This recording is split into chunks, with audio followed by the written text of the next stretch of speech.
everyone. Welcome to a fresh episode of the energy of houses and properties. And let me check if Aisha is already online so I can invite her.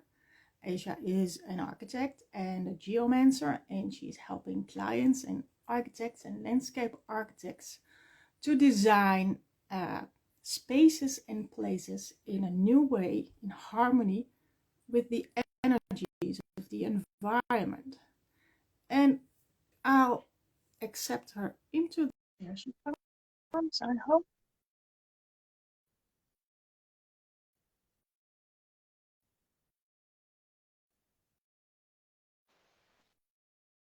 Hello. You there? Yeah, Yes, I there you am. Can you are. hear me? Okay.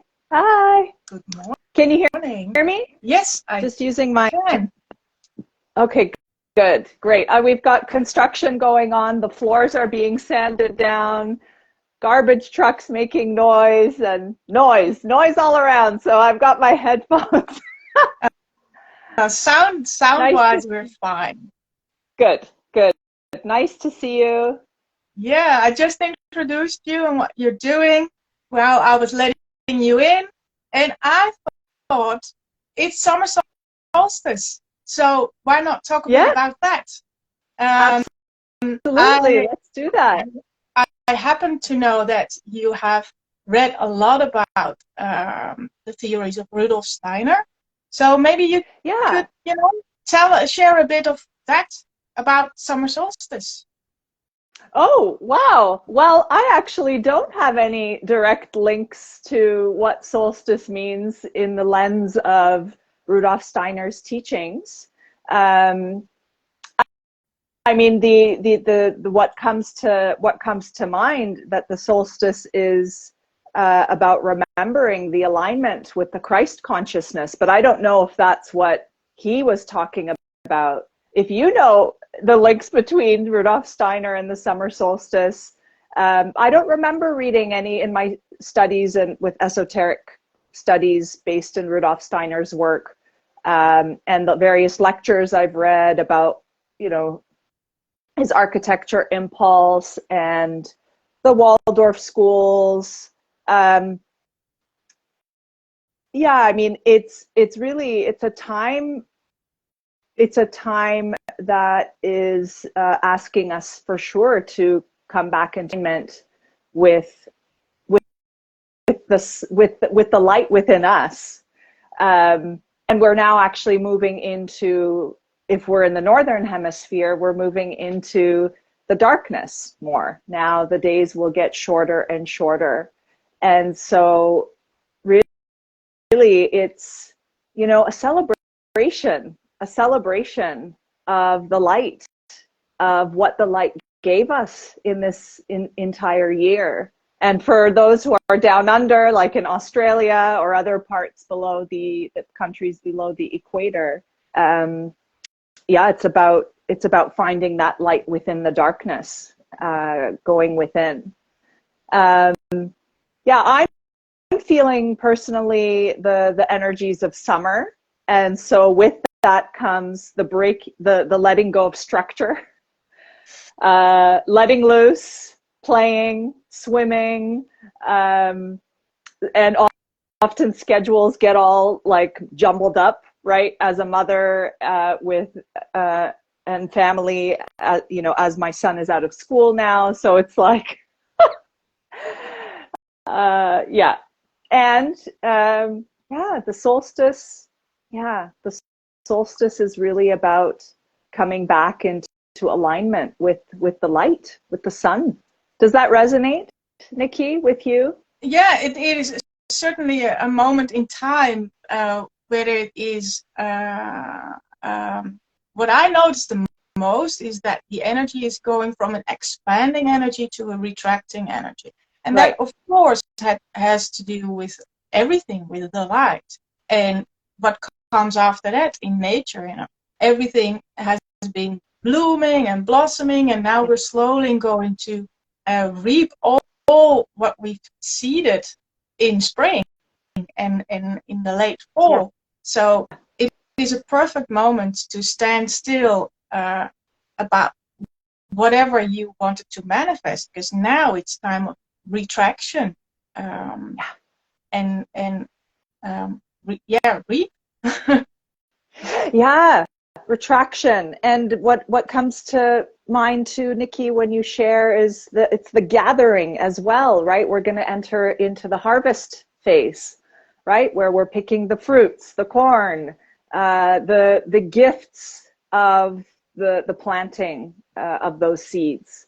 And we'll actually see them in form. And actually, on a deeper level, whatever comes into physical form is actually in a way dead. It's like it's matter. It's come to its very base existence on a base plateau level.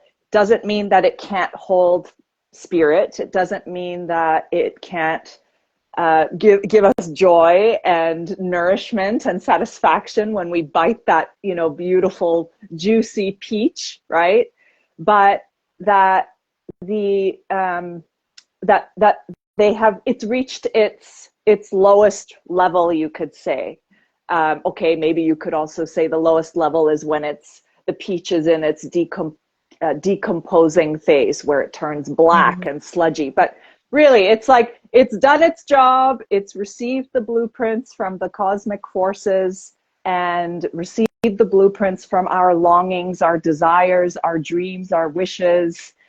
Received the blueprints of our intentions of when we planted those seeds, and now, yeah, it's a manifestation of matter, of material. Yeah. Yeah, you could maybe also say, and nature has reached its highest point of manifestation, and now it's Right. slowly going back to that other swing of the pendulum, which is And it's such a mystery. You know, it's such a mystery, Nikki. You know, the more we try to explain it, define it, right, give it meaning. I mean, it's one of my human design mentors, who's part of a coaching program that I'm in. Her name is Connor Sauer. She's an amazing mystic and elder. She talks about how nature unfolds from within herself. Nature unfolds from within, rather than it being something coming from the external. And there's just this great mystery. I mean, no matter how much we screw up this planet, no matter how much we throw garbage. I'm dealing with garbage issues in front of my house, by the way. Dog shit and garbage issues. Maybe we can get into that. But no matter how we choose to behave as human beings on this planet, nature still blooms her flowers. She still gives us the fruits, the harvest. She still brings the light, the rain, and it's this blueprint, this cycle of nature that is eternal in my experience of it. Yeah, it will keep on going, either with or without us. And the way we're heading, maybe it could be, you know, without us. It could be, Nikki. And, you know, in one of my last podcast episodes, I've been deepening in this relationship we have with nature. And on a deep, deep esoteric level, we are responsible for creating nature ourselves in the upper realms of Devahan. This is actually a Steiner teaching. And so in the beginning, actually, it was us. It was the word. It was God. Okay, we could get into that first St. John's Gospel and the meaning of that. You know, the mystics say that we're creating the universe in our mind, right? And we're not separate from nature. We're not separate from her. And so my feeling is that, yes, she'll go on and on and on. This is the greater mind, the greater spirit, the greater cosmos and the blueprints that are at work. but we are always going to be a part of it, but we just may not be looking like this. In the early beginnings, before Lemuria, or before in Atlantis, Lemuria, Hypoborea, and even in the earlier stages of our first beginnings, I'm not someone who sees that we came just through apes, through more of the Darwinist theory. Rather, we were present in the very beginnings when creation began, but in just in different forms. I think in Lemuria, we were much more of like this etheric material, not quite formed physically. And throughout the evolution in time, as we collaborated with angels and received information, it's like, I don't even know, why did we even like get to this point of, you know, our bodies looking like this? But anyway, we are at the climax. We have reached that pinnacle of materialization, and now we're actually going back out of it and spiritualizing. You know, the Christ, you know,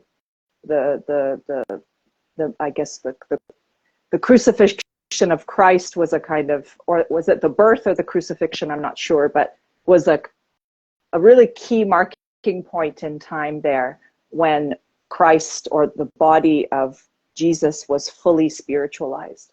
I know I'm getting really esoteric and deep, and I think that that's what the solstice is calling us to do, to open windows into the deeper dimensions of our being and understand our deeper connection with nature. And that, you know, there is an approach, and again, it was something that I've talked about in one of my earlier podcast episodes, where there's a kind of guilt that humanity holds when it comes to the environment. You know, climate change, sustainable design, green design, you know, from the perspective of architecture and building spaces. And it's like, we've got to clean up the mess we made. And this is true. This is true. I'm not disagreeing with it. And it's important for us to understand that the manifestations that occur in nature are a manifestation of what's occurring in our own world. They're a manifestation of our shadow. And we are deeply connected. And it can take quite a few steps of study and thinking and meditating to get to a point of really understanding that we are nature. That we are nature. So, yeah. I'm gonna pause there. There's someone calling, and I'm gonna decline it. Okay. And I'm going to close the door because they are working outside, and I hear a lot of noise. I don't know if you, just one sec. So there you go. Noise, chaos. Is everyone feeling the chaos? I see someone's joined from Paris. Hello, hello. Yes, fruition. Can anyone feel, I mean, there's noise, movement, chaos. Nikki, have you been feeling that? Like there's just things are messy. I mean, I'm feeling things are messy, and I don't know if it's only because we're in the construction phase, but the last podcast episode I did with Amanda Gates, she's talking about how she's been experiencing an enormous amount of chaos. What about you, Nikki? Yesterday I had a day, I had to do some homework assignments and stuff like that, and I just couldn't focus. So I actually made, a story on one of my Instagram, like I was running around like an ostrich without, any clue. It was a really funny, real movie, and that's how I felt. So yeah, I picked up on that as well. So maybe it's the time of year. Have you heard about the Schumann resonances? One of my past clients shared this with me, that there's a very unique energetic pattern coming forward from like frequency being emitted from the earth that they've never seen before, like scientists who are reading the waves of the Schumann resonance. I'm not an expert in this, but a completely new pattern has arisen, like extremely intricate and beautiful, almost like the architecture you see in Islamic architecture, like patterns. Did anyone hear about this? Oh, repairmen are here, and noise. I listen to calm radio. You see? Yeah. Yes, the Schumann resonance. Does anyone know more about it? Please share. Maybe that will open up a whole conversation. Yeah, I've got lots of noise, chaos. We've got luggage outside. I'm clearing one of the tiny houses that we've just been dumping all of our stuff into. Like, talk about, I remember, Nicky, I loved what you said in one of our last episodes where you're like, everyone has a junk drawer. Yeah. Everyone has, no one can pretend like they don't have the junk drawer with the, and that represents the darkness, right? And I'm like, I'm opening this tiny house. I'm like, and it's dark too in color. I'm not a fan of like dark gray or black, but anyway, it's here. And like opening it, and I'm like, this is the dark junk drawer that Nicky's talking about. Yeah, we need it, because, you know, I always say things fertilize in the dark. Yeah, so that's really beautiful. We need a little bit of dark, and we need a bit of mystic, and we need a bit of secrets. And it could be a corner in your garden where the nature spirits can, you know, ramble around and do whatever they do. Yeah. And I agree. I think we need to realize more and more that we are part of nature instead of, you know, being on top of the whole food chain, nature chain. And I remember a warning from an elder from Greenland.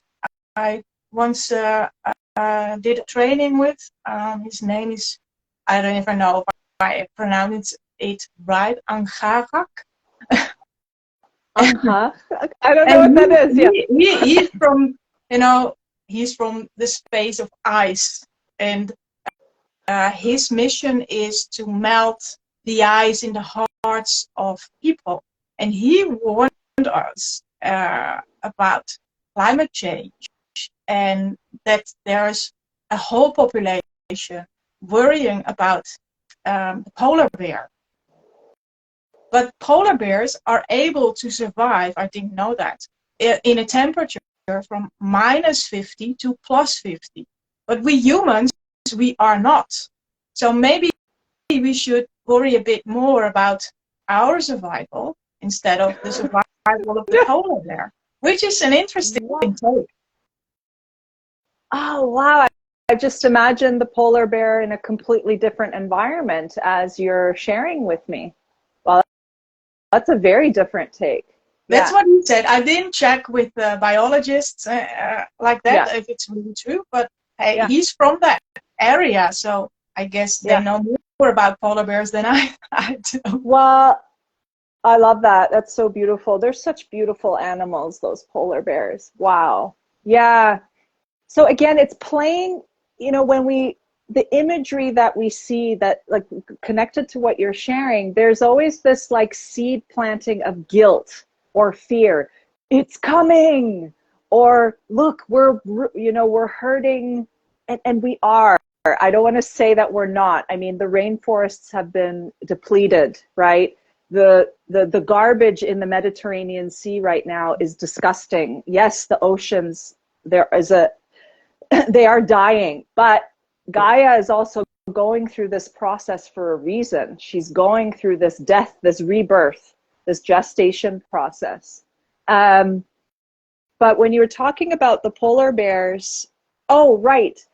Greg Braden, I don't know if you've heard of him. He kind of looks like a werewolf. He's awesome. He's on Gaia TV. And there was one of his earlier series I was watching where he talks about the cycles and a deeper lens of climate change.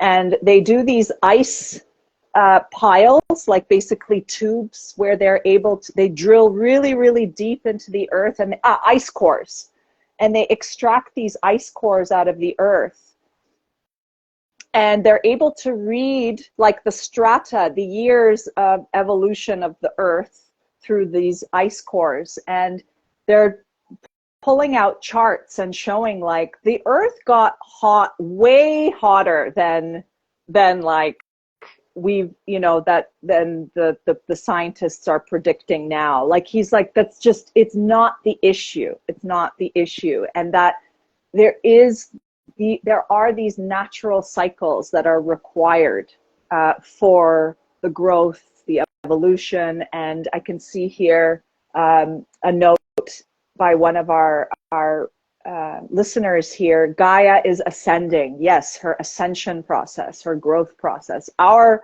spiritual growth process. So, oh, that's so beautiful about the polar bear. Wow. Yeah. Yeah. So what do we do next from this point, from the solstice? What are our next steps? That's a good question to meditate on in one of these days. Sit with it, and you can design your own ritual around it. I'm not sure exactly what it's called in English, but maybe Saint John's on the 21st. Is that Saint John's? Saint Jan? I don't know. Which is what they celebrate at the Waldorfschule. Yeah. And in the school, the former school of my daughter, they always celebrated with the oldest class. They jump over the fire as a goodbye ritual when they go to their new school, and that is based on an ancient ritual about fertility. The boys and the girls jumping over fire. So you could do something like that, or just you could also do a barbecue with your family and just take a moment to reflect on the last couple of months and what you're planning ahead for the next couple of months. It's a very good question to sit with these days. So how are you celebrating midsummer? Well, yesterday I celebrated with one of my mentors by having a meeting with her and receiving a lot of her wisdom about the temple of Artemis and my connection to Ephesus. And that was a very enriching conversation. And so I have not planned anything with friends or even with a fire, but it's inspiring me even to light a candle. Normally I do light a fire and invite friends over, especially with the children, for them to really feel like, okay, especially when the sun is setting. It's like, this was the longest day, right? And to see that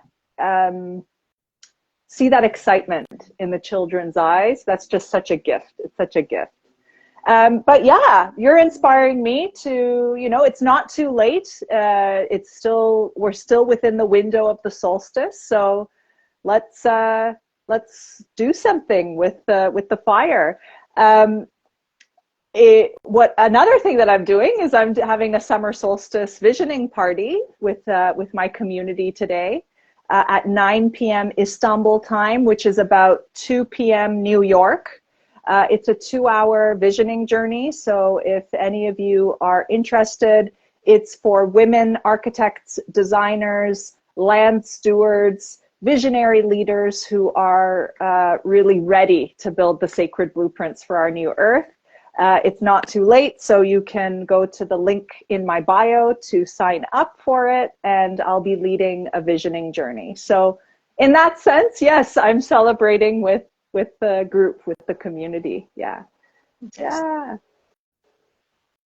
Well, I was invited to a Midsummer Night Sup by my brother. So last night I was doing a sup tour, you know, on one of those paddle boards on the water, of course. Oh, It needs nice. to be water, stand-up Yeah. paddling.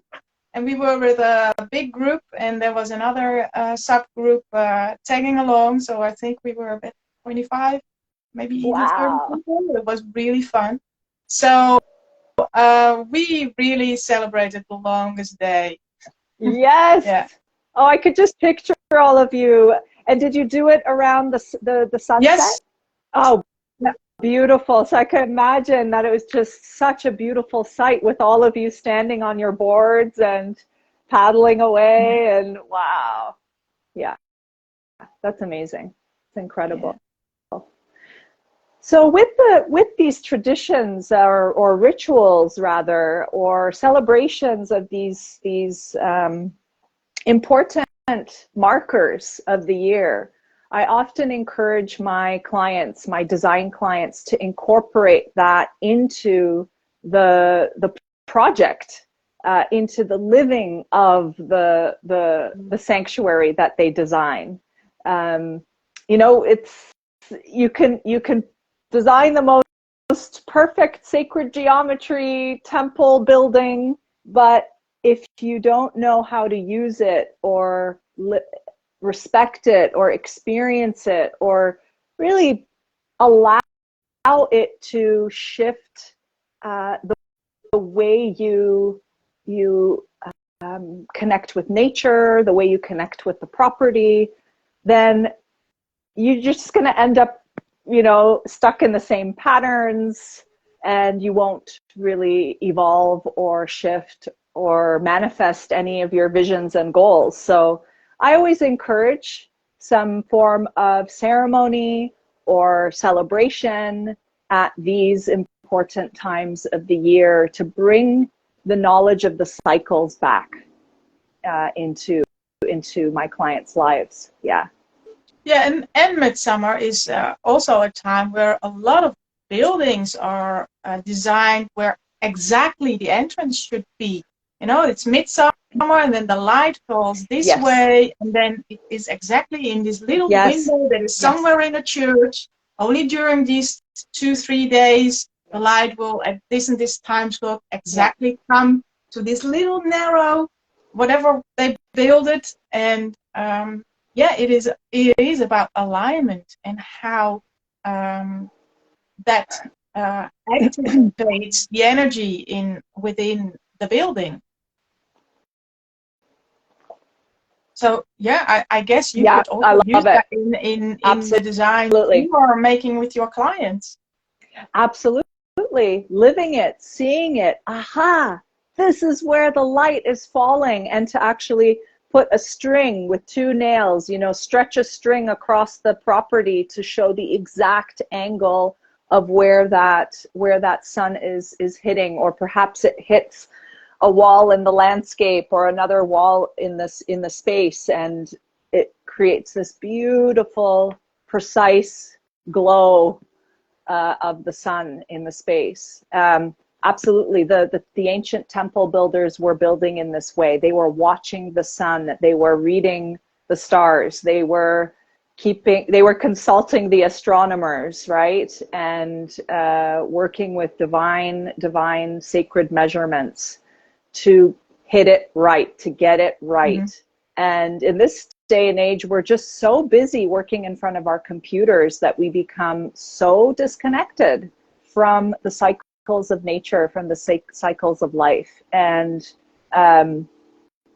that's partially why our buildings, our homes, our cities have deteriorated in energetic quality, like that they're not emitting the vital forces that we need. And what you're sharing, Nikki, is one of the big pieces of the puzzle to align spaces with this solstice. Now, of course, if you are in a city and you only have a certain, limited uh, footprint of where you can build a building, and sometimes not even in the city. Sometimes you have a lot of setbacks for construction, and it's really challenging to fit a certain shape at a certain rotation on the property.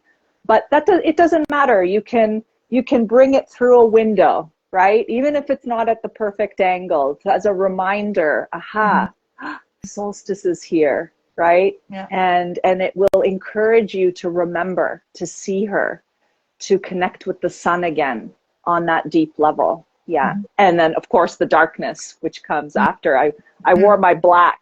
I wore my black today. It's like, okay, darkness.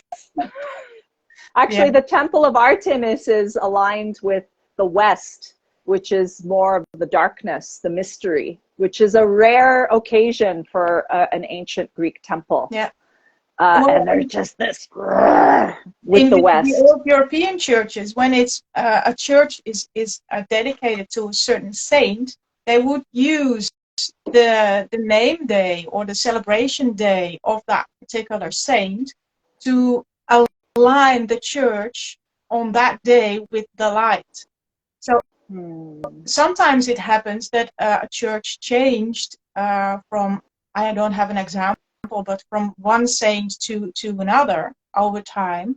But you can feel there is a different energy. It's a bit confused because they forgot to inform the building. That's what I think. Yeah, it's like the building is built and based on the alignment of that first intention, the first blueprint. And if you are designing your own home, and even if you are already living within a home, you could play with these light by just standing in a space and turn around and feel where you resonate the most, where it feels best with whatever your intentions are for your own home. And there you can create an altar or hang up a painting, or just to try a post-it. But this is the alignment of, I want to invite friendliness energy within my home. And just as a reminder, you can play with little tools like that within your own home and shift the energy like that. So you don't have to really redesign your whole building, right. and move the entrance and move the garden, and you don't have to do that. You can do it with little things like that as well. Yeah. I just pictured, like, as you were talking, like, even, you know, is it like a little stone that you put just like this little piece inside the garden, you know, maybe where there's a paving in the garden, something, or like you paint something on the wall, just like you said, a post-it. I love it. I love it, to bring that consciousness awareness and to invite what you want in your home. Yeah, with that alignment. A friend, colleague shared a bunch of images from from Stonehenge. Everyone gathered for the morning sunrise there. I've never been there, but it looked like there was a big party and just like singing and dancing, and people made their effort to wake up really early in the morning to get there. And yeah, have you been there before, Nikki? I think you have, haven't you? I've been there, but not on a midsummer night. No. Yeah. Yeah. Yeah, it's an interesting place to visit. So if you are in the area, you should go, you know, and ignore all the touristy stuff around it. I know. But really connect. Connect. Yeah, it is a bit of a circus as well. I know. It's also really a very, very ancient spot. Exactly. I mean, when we go to Ephesus too, you know, you got to just be welcome, you know, just embrace the kitsch of the tourists and all the the fake statues and, you know, the hats and the shawls from China and India that are being sold. Books about, you know, the temples that really don't have much accuracy, but it's okay. Yeah. So I see here, lunar goddess Artemis. Yeah. Do you connect with Artemis, the goddess? I'm curious. Yeah. Lunar LOL. Yeah. Yeah, lunar. So the dark element. Yeah. entering into the darker days if you are in the northern hemisphere. Yeah, the darkness, and remembering and being grateful for what the light brought us up till this point. Yeah. So we got any questions? Maybe. Anyone? Who's creating a space, who has a vision for a sanctuary or a renovation or a reworking of the interior of one of your spaces, or perhaps you have a vision to create some kind of a spiritual center, a space of gathering, a garden. Yeah. Yeah. Or embracing the kitchen. I was just about to say, there are people who change their pillows on the sofas and stuff like that with the seasons. Are we having any of those in our audience? I love that. That's a great idea. Yeah. Yeah. Yeah. I'm not sure if that's kitsch, but people do. Yeah, you could turn it into something cool and kitsch. Kitsch can be cool. Yeah. Kitsch can be fun. Yeah, I love that.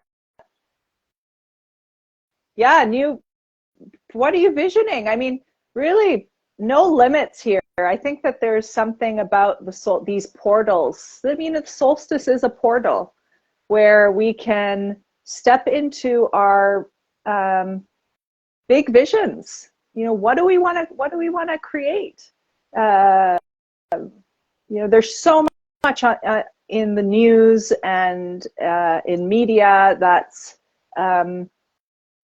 you know, that's telling us has more of a doomsday kind of scenario where, you know, the world is coming to an end, or the violence and the drugs and the artificial intelligence and this and this and that. I'm not saying artificial intelligence is all bad, but I'm just giving some examples here. And so it can be challenging to connect with what is most aligned with our soul and allow that to speak forth, to come forward and bring that into a reality, act it out, live it, experience it, make it happen in your life. So it's a great opportunity. Remind yourself as in time, you know, we hear all these horror stories in the news, but it's also a business model for the news. Actually, if you really put the numbers with it, and you can find and Google that, there is less war, there are less people dying, we are living longer, there's enough more progress than the news makes us believe. And yes, of course, we need to take care of our environment as well, because we are with so many more people than we did 50 years ago, than we did 100 years ago. So don't forget that. So don't get overwhelmed by the news. You could, you know, if there's something you need to hear and you're not watching the news on a daily basis or reading the newspapers, you will hear it from the neighbor. So you could put yourself onto a news diet if you want to. Because your body not becomes only what you eat, but also everything you consume in any other way. If it's creams, if it's news, if it's television shows, if it's YouTube movies, social media, it becomes in a way a part of you because you are absorbing the energy of it. So it's really good to take some time out and just sit and chill within nature, when in any way, shape, or form. It could even be, you know, those little flowers between the tiles in the city. It is a part that you can connect to and get to this original blueprint of Gaia. I love that. Even connecting with the little flowers that sprout through the tiles of the paving in the city, the sidewalk or the paving of the city, and you can connect with the original blueprint of Gaia. Yeah.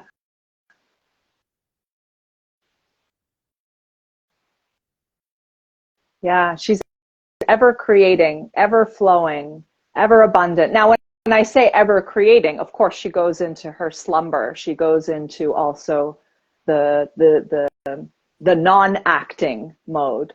as well. But even in that gestation process, there's something going on, right? Even if it's hidden, it's a mystery, it's in the dark. Yeah. Yeah.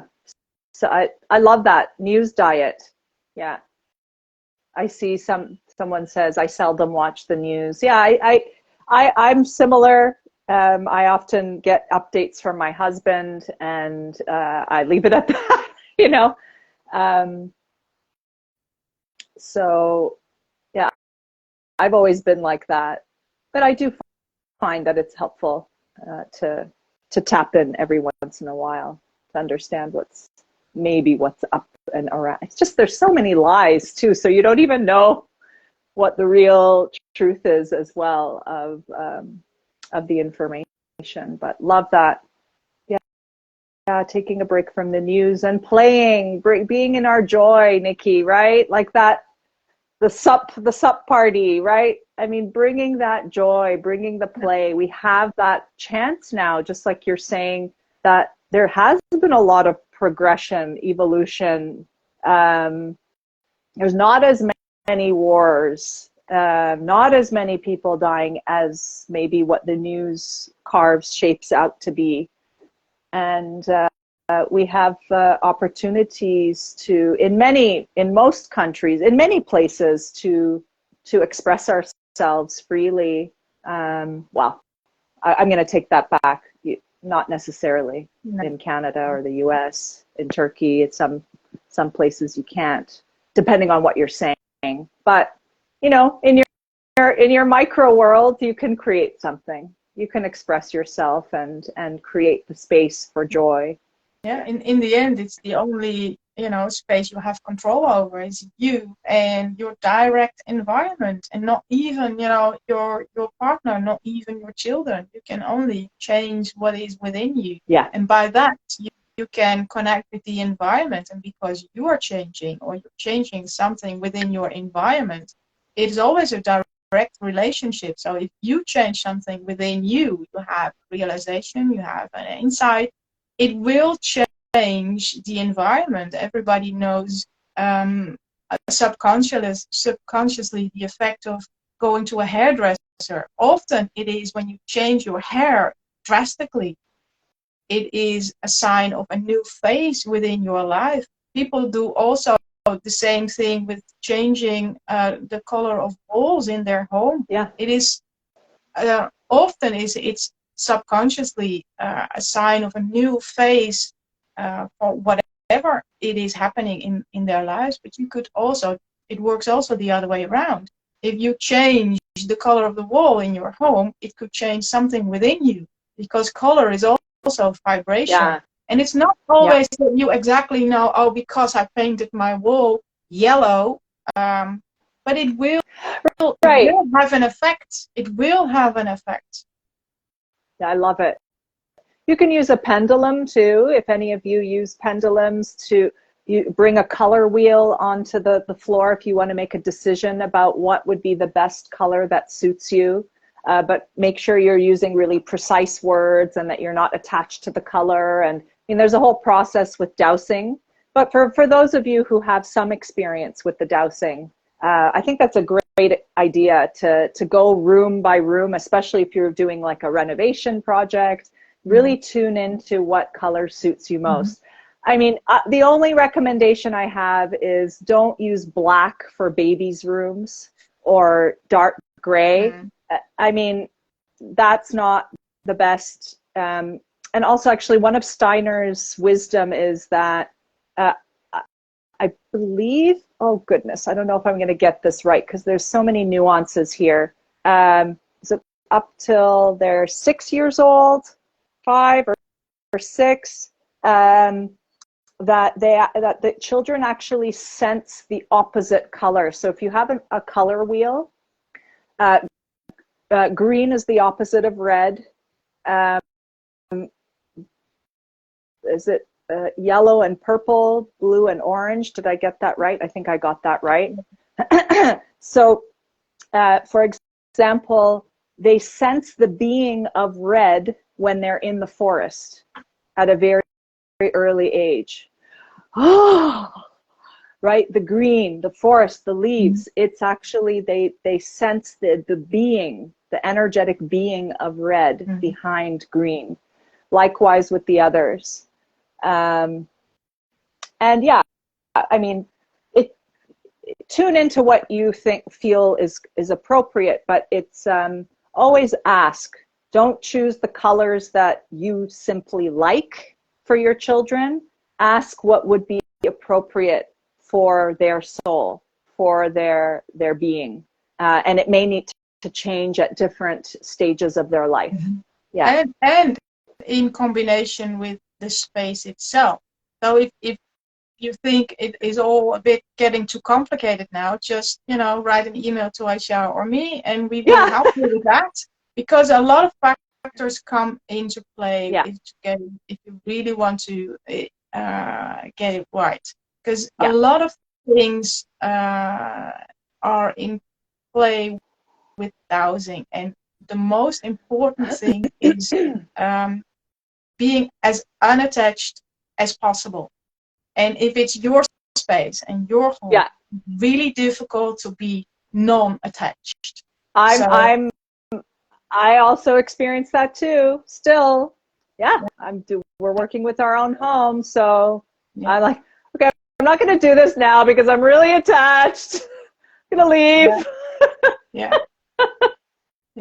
And about what you said about those colors, it's also a nice experiment to do yourself. Just have a look at something red and then look at a white wall, and it will turn up green, or the other way around. Yes. It's actually, I believe, the reason why in operating rooms in hospitals they wear green, because if you're looking at red all the time and you look up, it will be green. And if you're looking at a person and it's wearing green, it will not be as heavy on the eyes.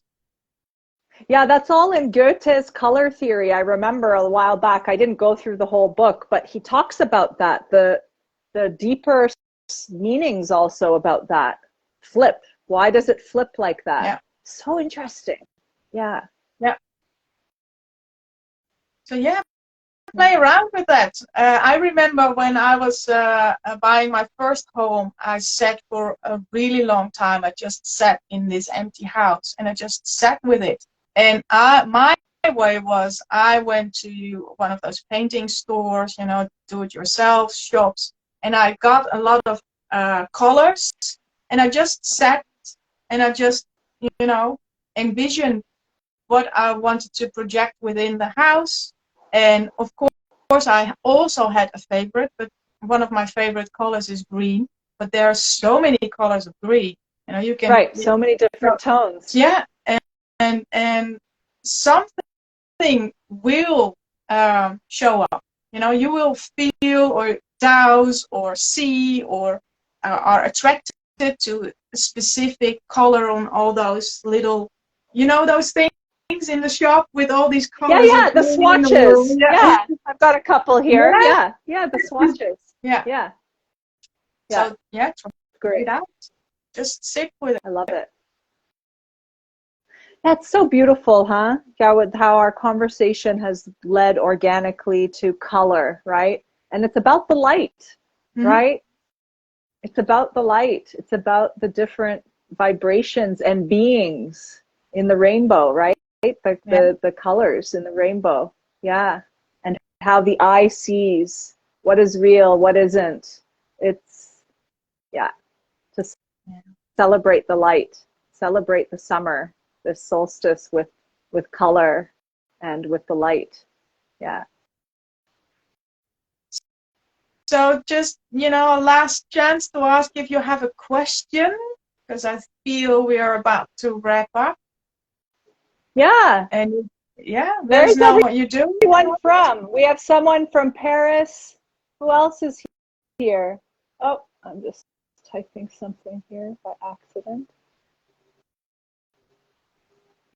Yeah, we would love to, if you have any questions about creating your sacred space or your house healing, any projects that you're envisioning, questions about the land or your property, you've got us here. You've got us for free. No charge.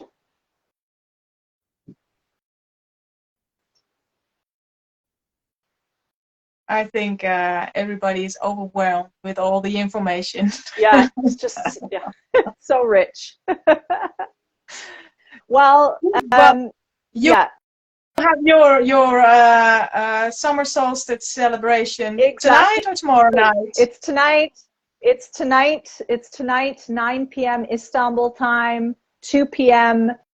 New York, and it's for women architects and designers, as well as property owners, land stewards, visionary leaders who are wanting to birth a sanctuary project. And I will be leading the group through a visioning journey, and we will, you're gonna get clarity on your soul's mission and what is this thing, this blueprint, this project that wants to birth through you. Yeah. And for some it will be about a new way of practicing architecture, which is really building up in a lot of the women that I'm speaking to and mentoring. So sign up while you can. That's tonight. 9 Turkey time is I think 7 Amsterdam time for people who are watching from the Netherlands. Enjoy. Thank you, Nicky. And thanks, Nicky. Have any questions after this episode, when you're watching the replay, or you have a question for our next one, I think it's in 2 weeks, just write us an email or a comment below, and we'll see you then in 2 weeks. Yay! Great. Thanks, Nicky. Bye-bye. It was a great conversation. Bye.